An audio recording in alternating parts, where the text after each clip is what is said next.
What happened in qualifying for the Belgian Grand Prix?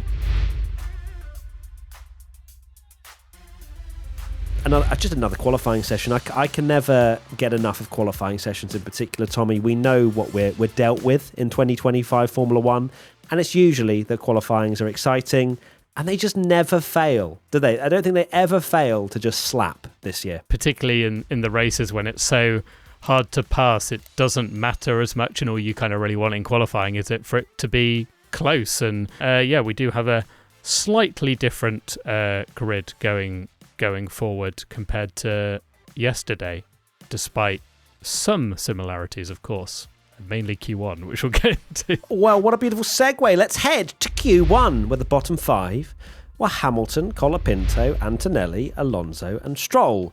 No, you are not listening to the sprint qualifying podcast. Hamilton and Antonelli did indeed go out in Q1 for the main race as well. First question, dive straight into it. P1 Patreon Tony Soprano. Are we allowed to criticise Lewis yet?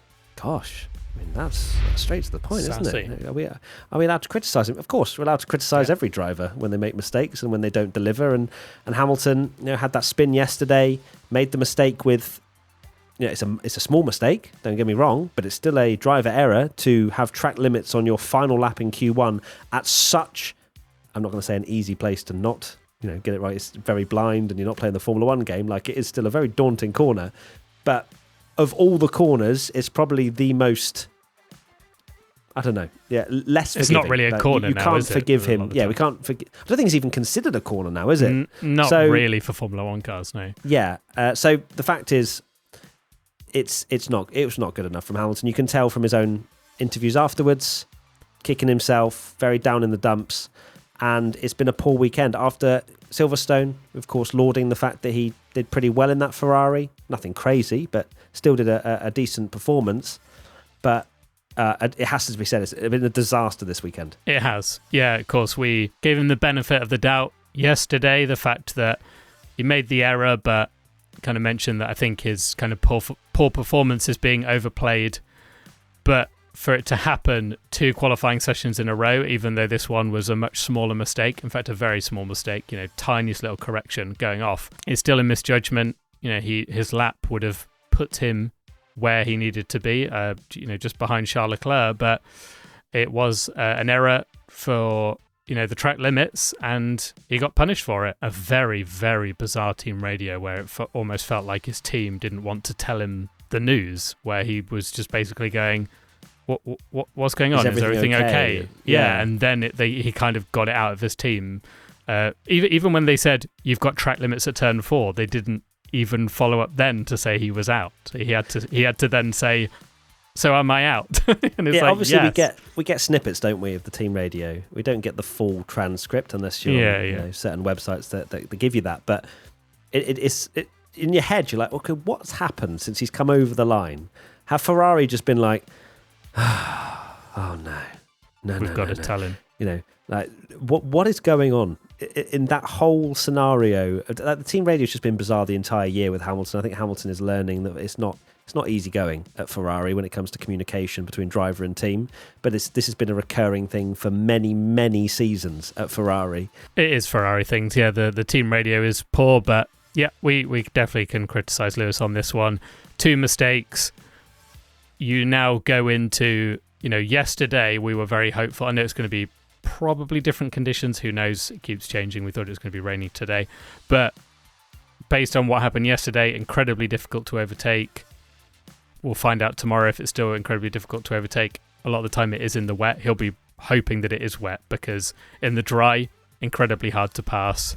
This video is sponsored by Topps. The 2025 F1 TURBO ATTAX cards are out now, and Tommy and I were lucky enough to be among the first to open them on launch day at the Fanatics Collectible store on Regent Street in London. These packs are stacked with the 2025 Formula 1, Formula 2 and Formula 3 drivers, plus teams, circuits, F1 legends, even some surprise cards we weren't expecting. Go check out the video we posted on social to find out which of us got the best cards. Tommy even took some home to open with his 3-year-old daughter Grace. They're perfect for F1 fans of all ages. The 2025 F1 Turbo Attacks are available now, and if you spend £50 in store, you will receive a limited edition card. We probably have to speak about Antonelli, of course. Speaking about poor weekends, just no pace really for the Mercedes in general. Like Russell hasn't exactly sort of spawned in P3 or something. He's qualified 6th for tomorrow's race, but Antonelli, he's on a concerning run of form now where he has to pick himself up. He has to find a way out of this rut because it's so easy, I think, mentally, isn't it, to just start to doubt certain things, to start second-guessing yourself, especially as a rookie. So Mercedes need to get around him and really start to dive into the data of what is going on. Similarly to Hamilton, yes, Antonelli is a rookie, but it's not good enough to be knocked out in Q1 consecutively on the same weekend, especially around a track that he would have had experience on as well, with it being exactly, Formula 2 comes around here. Not that it's the same as Formula 1 cars, but it gives you a little bit of a feel for the circuit. But yeah, I can't believe that both of these drivers have been out in Q1 in both days.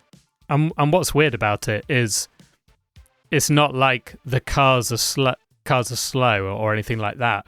It's weird that Antonelli went out yesterday because he spun off and damaged his floor, and then today he was just slow, and then the day before Hamilton spun off, and then today he had the track limits thing. So it's like different reasons, and it's so weird that it ended up the same two kind of shock drivers going out again.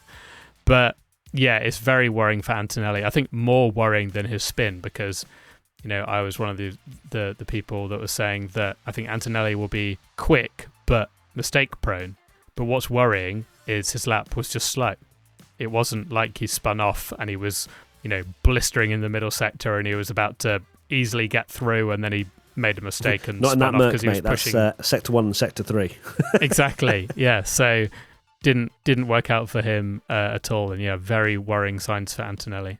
Yeah, perhaps his driving style isn't used to. I'm giving a slight benefit of the doubt with him being a rookie that Merc went for quite an extreme low downforce setup with both the drivers. You saw Russell as well. He's been struggling.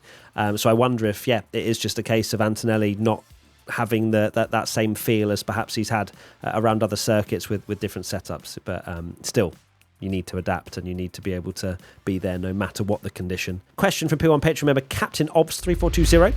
How is it physically possible for Aston to be dead last? So they set the 19th and 20th fastest lap times, which is very surprising. They brought upgrades. As far as we're aware, it's still not Adrian Newey. Adrian Newey's not touching this car really with a barge pole. He's all about next year and beyond. He might well be going a little bit of this, a little bit of that, but let's be real. He might be going, make it as slow as possible, give me all that wind tunnel time, please, thank you very much. That is also fine. Adrian Newey will have said that. He would have said also, can we keep under 50 points that Tommy can get a point in the season predictions that you made at the start of the year that Aston would flop. It's just, that was surprising. I'm very used to seeing a Lance Stroll P20. I'm not used to seeing a Fernando Alonso P19. And very quickly, Aston have become, at least this weekend, pretty poor. They're in that midfield. They're well in the midfield, aren't they? Yeah. And that midfield now is everyone. Like, the midfield includes Sauber, which before they were comfortably last. But, you talk about who's the worst team, but they all have a chance when they put a lap together to be able to do something. So that does leave someone, unfortunately, has to be last, and it's Aston Martin. And Stroll, we used to seeing going out in Q1. He also the record holder, they forget. Yeah, of course, the record holder, and you kind of would excuse it a little bit as well because he had that damage from the Hülkenberg incident, which was very bizarre. But for Alonso to go out as well, really poor from Aston. But they're just writing this year off, aren't they? Yeah, they don't massively care, do they? Really, I know Fernando wants to get stuck in, but it's small points at the sort of best weekends for them. Q2, the 5 drivers out: Ocon, Bearman, Gasly, Hülkenberg, and Sainz. Now this was a bit of a strange one, of course, if we're going to talk about Hülkenberg, who was 14th, outqualified by his teammate once again, which I know Tommy is going to be like, hey, Gabby Bortoletto, I told you coming into the season he's going to be good. But there was, of course, that strange incident with Hülkenberg and Stroll. This was in Q1, of course, because Stroll didn't make it through to Q2, where just in the pit exit road, whatever you want to call it, they tried to sneak out, didn't they, with that Sauber? They all try and push in, yep. The mechanic ushering him there, basically in the pit exit road, going like, yeah, go. Stroll does not care. He's like, well, Daddy will pay for a new front wing. That's not a problem. Stroll there. driving drive like someone that was born with a silver spoon in the mouth. And was like, well, I'm not no going to let you through. Yeah, exactly. No manners whatsoever. I'm going to drive over your front wing. I don't care if it costs 150 grand. Put it on my dad's bill. But it was a bizarre. I don't know what's actually happened since then. Have we seen any We've confirmation? not seen anything as far. We're recording straight after qualifying. I joked about Stroll. It's not like Stroll deserves a penalty or anything. It's just one of those things where like he's got every right to continue. It's just whether you kind of risk versus reward. We've seen other drivers. I think I mentioned it in the watch along that Lando was someone was like pushing into the pack and he just basically waited, because what's the point? Why would you risk your front wing or damage or stuff for the sake of one car being in front of you in front of qualifying? It's not going to make the biggest world of difference. But they really want to, and he just went straight on. It is more on Hülkenberg for trying to push in, and I personally think the Sauber should be penalised for that in some way, whether it's a fine. I think this situation is ridiculous to have, for all the safety precautions, and I know they're going very slow and they're queuing up, but to have literally like the mechanics there, like right next to the cars, like trying to usher them in like they're in the middle of the road, it's just bizarre. It kind of makes a bit of a mockery of it, to be honest. I think it's just ridiculous. It's so stupid. I don't think there's any driver that would have gone as far as Stroll just did and just drove over the front wing. I don't think there's any other driver that would have done that. So yeah, other things to speak about from Q2, of course, both Haas not making it through, and I was convinced actually that both of them were going to sneak through at the end of that Q2 session. They looked very quick. Bearman, of course, losing a heap of time after Tsunoda snuck through just as they were starting their laps, and then Bearman perhaps a little bit aggrieved, of course, maybe lost a little bit of temperature in the tyres before he came over the line into turn one, just lost the back end, and he claimed that he lost 0.3 of a second, which would have easily put him through to the final stage of qualifying. On a positive side, Bearman is starting to get his ingredients together and is cooking up a little bit of a rookie masterclass now. I'm seeing the good pace from Ollie Bearman of late, and it's not been a completely clean, faultless weekend. I haven't seen one of those for a while, if ever, I think, this year. Yeah, it does feel like that. But if he does it, but the pace is coming, the confidence is coming, and I feel good for Haas's chances to score double points tomorrow, because that's where they usually come into their own anyway. It's really gutting for Bearman, and it's also very gutting because we had the same conversation in Silverstone when we saw him causing chaos, having issues, having penalties, and still managing to get to 11th, and you go, oh my word, what would he have done if he had a clean weekend? And equally with this, he looked so quick this weekend, and in this session in particular, Ocon, obviously they split the strategy. Ocon had the setup, and had Bearman had started his lap behind Ocon, he would have got a lovely slipstream, which is what I think they were trying to do, Haas, with their teammate. So, because of course Bearman had the draggier setup, but he would get a nice slipstream from his teammate. Bearman had he had less drag. Less drag, and then would slipstream his teammate, which would give him an advantage in the first sector, and then middle sector he's got all that lovely downforce to play with, and I think he would have set a really, really good lap, but unfortunately for him, did not happen, and what might have been. I'm now second guessing myself as to who had the less drag, because I feel like Ocon maybe had the less drag. Ocon had the skinny wing. He did have the. You were right. I apologise for that one, Tommy. It's so confusing to keep up, because some of them are changed into this one. It's changed again. Carnage. It's changed again, and something we mentioned that some people may find a bit confusing is that you are allowed to change after the sprint. So like Max has now changed based on the evidence of what might happen tomorrow. Free practice 1. Part firme conditions then are locked in the minute you start sprint quali, and then it's locked all the way through sprint quali and the sprint race. Then it opens up again after the sprint race, and then it's locked again now, of course. So you can try something completely different for quali, which is what quite a lot of drivers did. And yeah, exactly. So, interesting to see the split strategies between Ocon and Bearman. Who will be the happier one tomorrow if we do get changeable conditions? I think the one with the higher downforce setup for sure. Just before you move on, one mention of Carlos Sainz in 15th. You are well and truly seeing my pain of going for a team and only one of them is allowed to do well. Literally, it's one or the other. Of course, Sainz qualified really well in the sprint. Albon has qualified did do so well, fifth. and then this is amazing. Hey, look, Sainz Masterclass tomorrow from 15th on the grid. I'm seeing double Williams points, Williams points, and then we'll be arguing in the court of P1 prediction points. But yeah, disappointing to see Sainz down in 15th. Gasly as well. I think we may have expected a tiny bit more from Gasly in 13th as well. Hopefully, at least starts the race. Yes, after he didn't start the sprint, after an amazing sprint quali. Let's head to Q3, where the top 10, Norris, Piastri, Leclerc, Verstappen, Albon, Russell, Tsunoda, Hadjar, Lawson and Bortoletto. P1 Patreon member Alan Enderpay, could we expect an actual battle between both McLarens for the race based on how close they are? Yes. Yeah, we've not got any silly Max Verstappens with low downforce to get involved from P2. It is a straight dogfight between the two McLarens until Charles Leclerc goes round the outside of the pair of them down the straight to take the lead. Or splits one of them. Wow. Yeah. Look, Get Charles, out of the way, please. Charles, I love you to bits. And if you can win. But P2 over a P3 to not see the two McLarens fight, I don't need that. I will happily...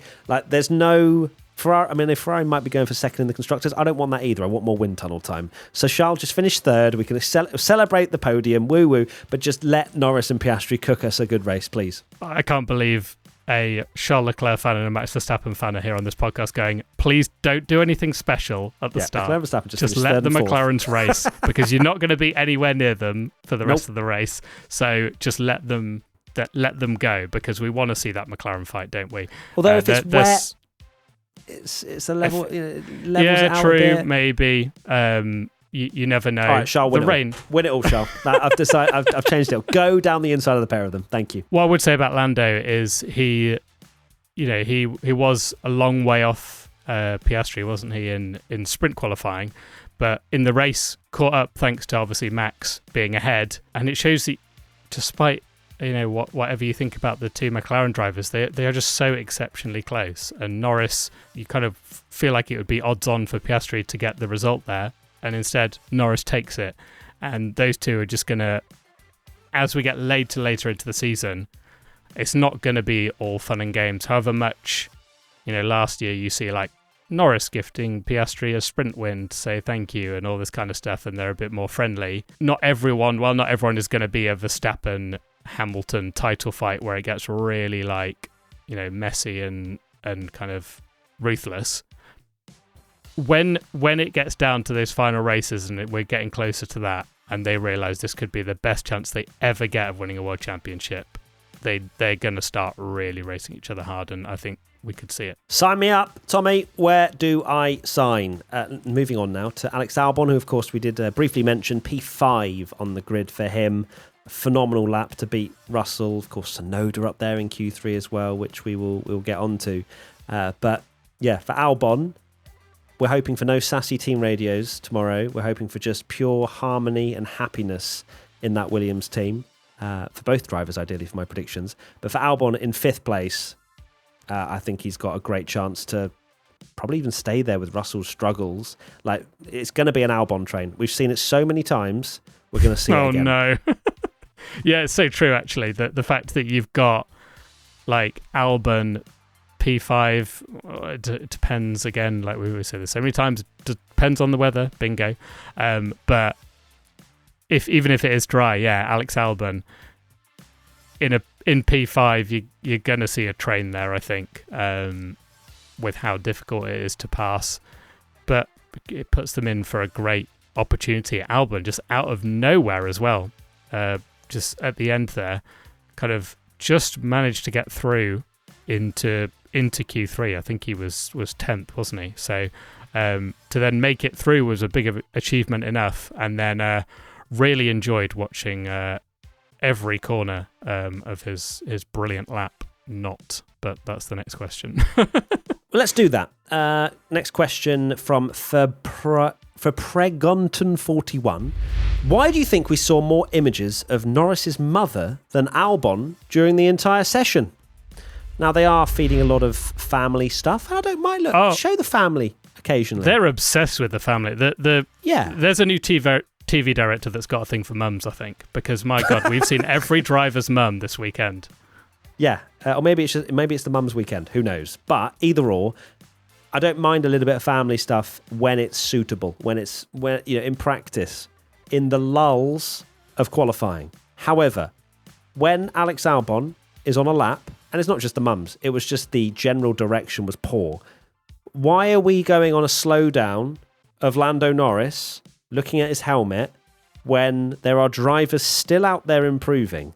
Like, we literally had Albon and one of the RBs, I think it was, still on a lap. And they were improving. They were green sectors. What? Why are we stop when the session stops, then we go to Lando and we say, congratulations. That was a bit rubbish, actually, because Albon, of course, had nobody really improved or very small improvements, we'd get over it. But Albon to go all the way to 5th, that's a big moment. It is a big moment. I think this happens on a regular basis and not just this weekend when they're obsessing over showing the family members all the time. But even before that, they just, the disrespect that they showed to the midfield runners is crazy. They act like they're not even in it.